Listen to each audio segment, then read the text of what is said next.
Samimiy suhbatimizni esa davom ettiramiz. Albatta, suhbatdoshlarimiz bilan juda ham bir samimiy tarzda suhbat olib boryapmiz. Guldasta dasturi to'g'ridan-to'g'ri jonli efirda va suhbatdoshlarimizga savollaringiz bo'lsa-da, aynan ekraningizda ko'rinib turgan telefon raqamlariga bemalol qo'ng'iroq qilishingiz mumkin bo'ladi. Hozir esa aynan Shahrixondan tashrif buyurgan san'at shaydolaridan biri Bahodir aka, sizga yuzlanmoqchimiz. Hozir mana Kamoliddin aka Rahimovni bir xotira kechasidan to'g'ri shu yerga keldingiz. U yerdan olgan taassurotlaringiz qanday bo'ldi va san'atkor bilan bog'liq qanday chiroyli xotiralaringiz bor? Shular bilan o'rtoqlashsak. Avvalo assalomu alaykum Namangan televideniyasi boshqaruvchilari hammasi. Hozir biz bugun Kamoliddin akani xotira kuniga keldik. Juda ham katta taassurot bo'ldi. Butun jonli ijro aytadigan Namangan eskidan aytib kelgan, yana Namanganda yaxshi qo'shiqchilari, san'atkorlari, Kamoliddin akaning o'g'illari boshliq juda ham chiroyli ko'rsatuvlar bo'lib, qo'shiqlar bo'lib, faqat Kamoliddin akadan xato qilmay aytadigan qo'shig'ini ko'rib, juda ham rohatlandik. Juda ham yaxshi taassurotlarga ega bo'ldik. Albatta, shu bilan birga bilasizmi, san'at o'zi aslida keng tushuncha, uning ichiga shoirlik, qo'shiqchilik, hattoki rasm chizish yoki boshqa shunga o'xshagan turlar kiradi.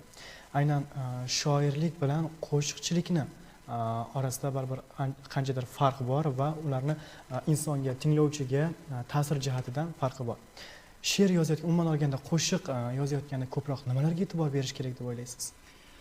Men o'ylaymanki, buni san'at, qo'shiq aytayotgan odam juda katta tayyorgarlik bilan ko'radi.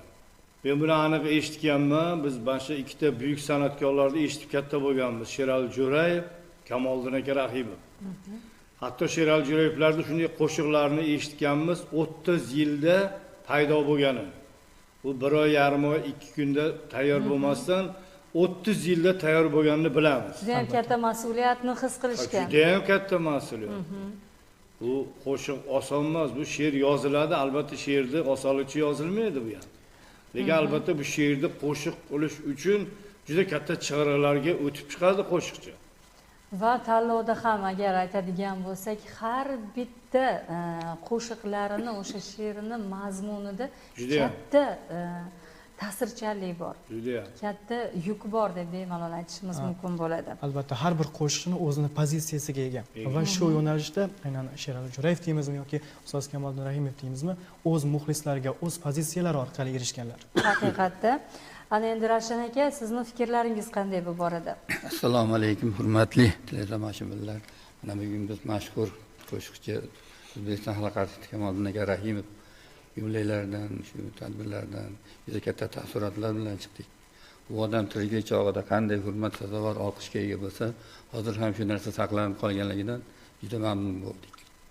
Shu bilan birga mana bu qo'shiqlar, she'rlar hammasi insonlarni yaxshilikka yetaklash kerak. Avvalo, shu Sherali Jo'rayev mashhur Kamoliddin Rahimovlarni ajrab turadigan tomoni, har bir juda ko'p qo'shiqlarida insonlarni yaxshilikka yetalagan qo'shiqlar.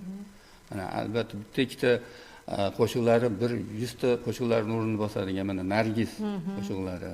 Juda ham odamni bir to'lqinlantirib, tushkunlik holatidan ruhini ko'taruvchi holatlarga olib chiquvchi narsalarga sabab bo'ladi. Endi mana do'stim Tursunboy ham o'zi shu mashhur san'atkorlarning etagini ushlab, shularga shogird bo'lib yurib, shularda qo'shiqlarini aytib, yana o'zining qo'shiqlarini yaratib, bir elimizga taniqli san'atkorlardan bo'lib, O'zbekistonda xizmat ko'rsatgan artist, shuhrat medali sohibi bo'ldi. Avvalo men shuni aytib qo'yishim kerak. Bular dadalari Hoji Tog'am rahmatlik ham san'atkor bo'lgan, shu skripkagacha yashaganlar. Biz yoshligimizda maktabga borib kelib kirardik, shu skripkacha olib. Yana bitta narsani aytib qo'yishim kerak, buni ko'pchilik bilmaydi. Mashhur Valijon Toshmatov ustozlik qilganlar. Bir ajoyib mo'min odam bo'lgan rahmatlik. Shuning Tursunboy ham shu o'rnini bosib, shuni yaxshi san'atkor bo'lib yetishib, xalqimizga manzur qo'shiqlar, shularga o'xshagan yaxshilikka yetaklovchi qo'shiqlari juda ko'p. Ayniqsa Muhammad Yusuf mashhur shoirimiz qo'shiqlardan birinchi bo'lib xalqimizga yetkazgan san'atkorlardan. Bilasizmi, ijod ahli hech qachon o'lmaydi deyishadi. Garchi yillar o'tsa